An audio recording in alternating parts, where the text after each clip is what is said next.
Where are you calling from, Stuart? I see 310. What's the 310 exactly?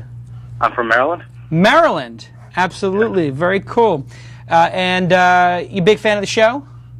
Big fan. Just started watching. Really? How'd you find out about the show? Twit, obviously. Oh, you listened to This Week in Tech, Leo Laporte. Awesome show. Yeah. Basically gave me my start in podcasting, sort of. Definitely. And more importantly, let me use the name. Not that I had to, but he was cool about it. So, you have a question for us on This Week in Startups. Go ahead, let's hear it. Because I just noticed that all the companies that you profile and invest in are mostly websites. They're software services. Yes. How likely is it for somebody to entrepreneur a consumer electronics hardware company?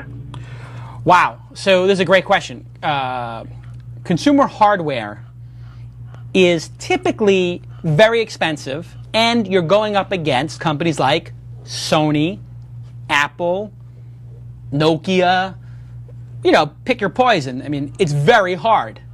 That being said, of late, there have been some hardware companies that have made it. Something is changing in the hardware industry. It's easier to prototype something. It's easier to have something made because you have all these massive factories making for a lot of different people. In fact, Apple doesn't make their products at an Apple factory. They subcontract, right, to people in Shenzhen and all these other places. So, in recent history, we've seen two major exits. Flip, which was a venture capital-backed, little tiny video camera. I think I don't know what they got sold for. It was maybe $500 million or $250. And Flip was, like Oprah got really crazy about it. I have two of the Flip Minnows. You just, and you say to yourself, why does this little cigarette box-sized camera become a hit? Why does it take Flip to make it? Why didn't Sony make it? Well, it had no features in it. They basically made it so it had a big red button, reverse, forward, pause, and a power button. No features. No menu. There's no menu on the thing. There's no menu button.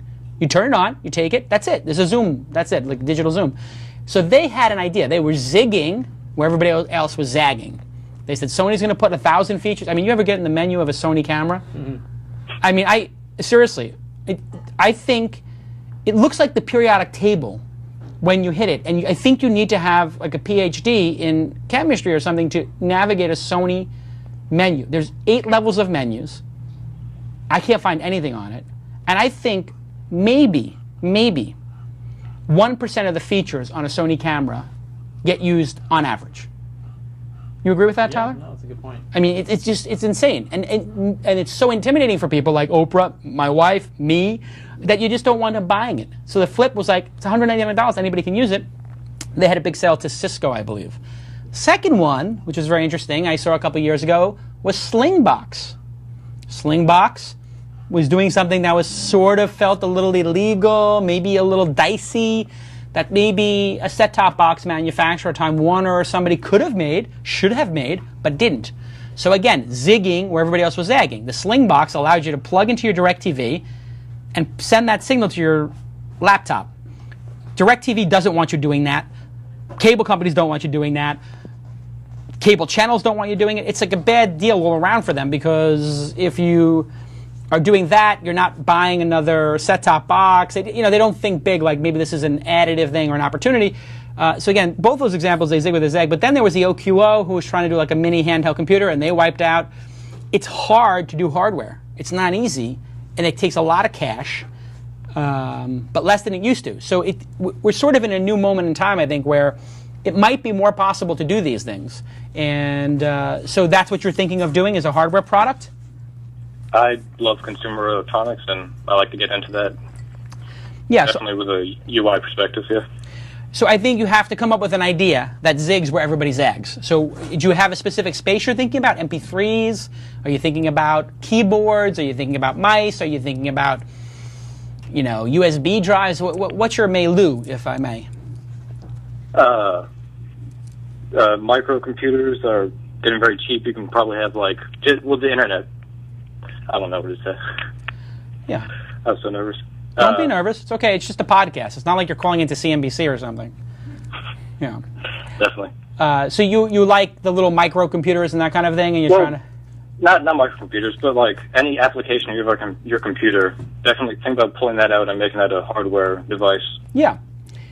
This is what... I mean, listen. To show you how easy it is to do this, or how easier it's becoming. Even Mike Arrington is now getting into the hardware business. If Mike Arrington can do it, it makes it pretty, I mean, Mike Arrington's the least technical guy you'll ever meet. I mean, no, it's not true.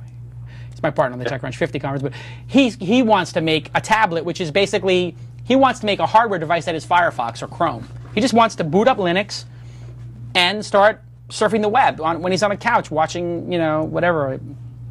What does he watch? Desperate Housewives. And so there's that kind of inspiration. So do you have an application you think people want a hardware footprint for instead? Just I know there are plenty of Wi-Fi radios out there, but I've never seen one that does more focused on podcasts.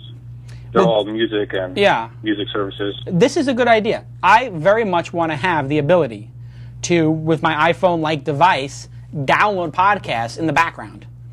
And I don't see why I shouldn't be able to do this. I guess AT&T's network is so horrible that they don't want anybody doing anything, sucking down any data, because AT&T is the suck. But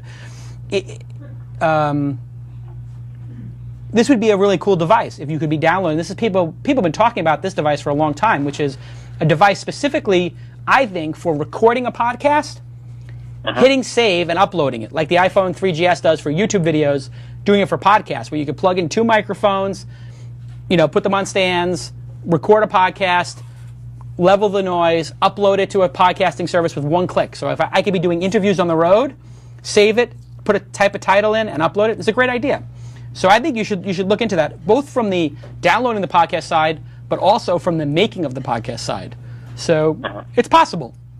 And the way to do it now, it seems, is to do 100 units or 1,000 unit run and have people order the product in advance. And if you get to 500 orders at $50 a piece, then you do it.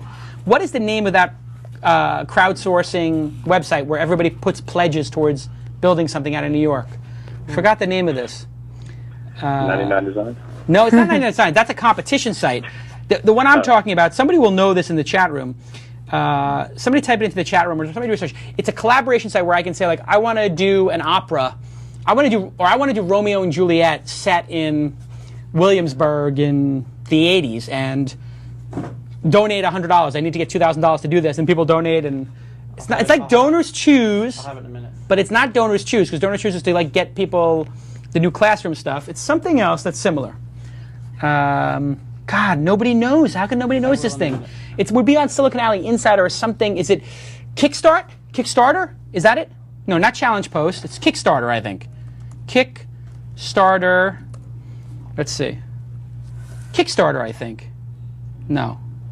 Kickstarter. Anyway, there is something like this. Do you know it? No. I don't know what you're talking of, though. You know what I'm talking about, right? Yeah. Spot.us? Anyway, somebody will do this. We'll put it on the site. We'll talk about it. No, here it is. It is Kickstarter. I got it. Pull up my computer, please. Thank you. Fund ideas and endeavors. Kickstarter is a funding platform for artists, designers, filmmakers, musicians, journalists, inventors, and explorers. This sounds like it's for you, Stuart. Yes. So, Stuart, you can go to this one, or there's also Challenge Post, which, full disclosure, I just invested $25,000 in. It's one of my 10 angel investments I'm trying to do. I've done 2. You should put your challenge on Challenge Post that you want somebody to design, like come up with the perfect design for this, like the electronic design. You can make it open source, and tell them what you want the specs to be. You want to be able to record it has to be 2-channel podcasting.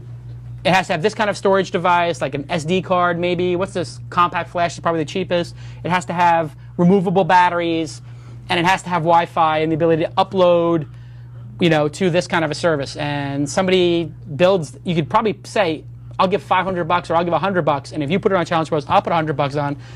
So challenge somebody to design it. What is that called when you make the design of the hardware device? A spec or something? I don't know what they call it, but Prototype? The prototype. Well, they're not going to build a prototype. They build sort of the spec. This is how to build the prototype. Yeah. But anyway, you should look at these collaboration sites, because it's a way to help you find friends who might be into this. And there's definitely people who are into this, sort of open source hardware thing. So good luck with it. Any other questions for us? That's it, actually. Awesome. Thank you. So we'll keep us informed. Okay. Cheers. Bye. You've been watching This Week in Startups. To watch the full episode, click here. To check out some other shows from This Week In, click here.